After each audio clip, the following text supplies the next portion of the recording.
कैसे खिलाड़ियों का रिटर्न बदलता है और कैसे कैसे कॉल्स के अंदर एक फेरबदल होता हुआ दिखाई पड़ेगा। बहुत बहुत शुक्रिया राजन, आपका भी, समित आपका भी, मेहुल आपका भी हमारे साथ मौजूद रहने के लिए और बाजार पर बातचीत करने के लिए, सभी कॉल्स पर चर्चा करने के लिए। अच्छा, अब आगे बढ़ते हैं और सीएसबी बैंक ने Q4 में शानदार अपडेट दिए हैं। डिपॉजिट 5.5% बढ़कर 20,188 करोड़ रहे। गोल्ड लोन में करीब 7.5% की ग्रोथ। और Q4 अपडेट पे बातचीत करने के लिए हमारे साथ कंपनी के MD, interim MD and CEO प्रलय मंडल साहब मौजूद हैं। प्रलय सर नमस्कार, स्वागत है कार्यक्रम में।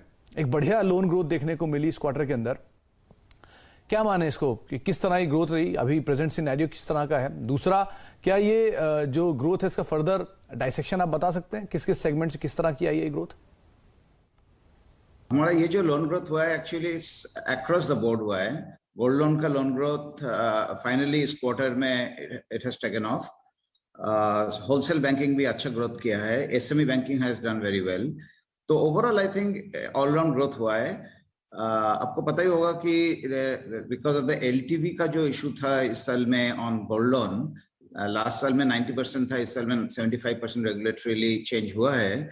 उसके लिए हमारा tonnage growth through out the year हुआ है, लेकिन वो जो 15% का जो हमको गैप भरना पड़ा वैल्यू में, उसको करते करते 3 क्वार्टर निकल गया। तो हम ये क्वार्टर में हम लोग वो ग्रोथ दिखा पाया।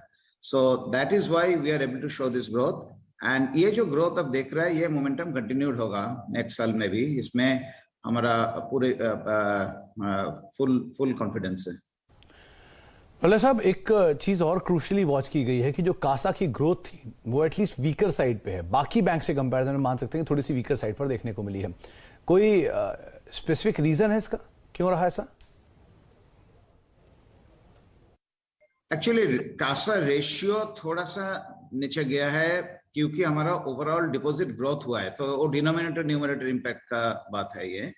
लेकिन कासा का ग्रोथ थोड़ा सा वीक है क्योंकि हम लोग का जो एक करेंट अकाउंट का इस बार एक रेगुलेटरीली एक चेंज हुआ था, बाद में वो रिवर्स भी हो गया था।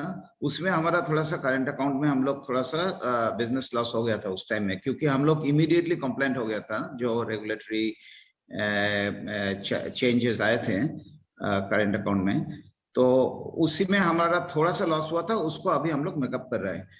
बाकी में वो स्टैंडर्ड ग्रोथ हो रहा है। रेशियो थोड़ा वीक हुआ है डिनोमिनेटर के लिए जी। और दूसरा क्या है कि हम लोग को कस्टमर एडिशन और बढ़ाना पड़ेगा, उसी के ऊपर कोशिश जारी है। तो अगला साल आप देखेंगे। अच्छा, हमारा एक चीज और प्रलय सर, एक चीज और, ये क्योंकि कासा का पार्ट तो क्रूशियल है ही, लेकिन 5.5% के मार्जिन के बावजूद और ये कंपनी के बॉटम लाइन के अंदर क्यों नहीं दिखाई पड़ रहा है? इस तरह की ग्रोथ है तब भी कंपनी बॉटम लाइन पे नहीं आ रहा। और दूसरा, कैसी रही अभी गोल्ड लोन की ग्रोथ, क्योंकि गोल्ड के प्राइसेस काफी चले हैं हाल फिलहाल में, गोल्ड लोन की ग्रोथ कैसी रही? इंटरेस्ट रेट सिनेरियो नीचे की तरफ है, तो एनआईएम्स कैसा रहा? इन सबको क्लब करके देखें तो क्या कहेंगे आप इस पे?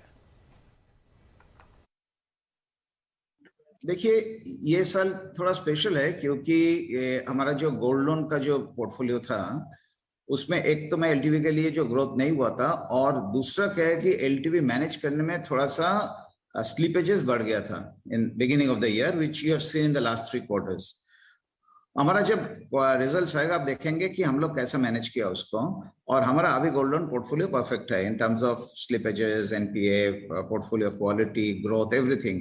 बट ये जो करने में थोड़ा जो टाइम लग गया, इसके लिए इसका इम्पैक्ट ऑपरेटिंग प्रॉफिट में थोड़ा सा आता है, क्योंकि नेट प्रॉफिट में थोड़ा सा आता है, क्योंकि वो एनपीए थोड़ा सा ग्रॉस एनपीए बढ़ गया था। ओके, लेकिन हम अब देख रहे हैं क्वार्टर ऑन क्वार्टर हम लोग उसको कैसे मैनेज कर रहे हैं, और finally in the whole ecosystem it will come out in the end of this quarter how we have managed the whole thing. So that's one.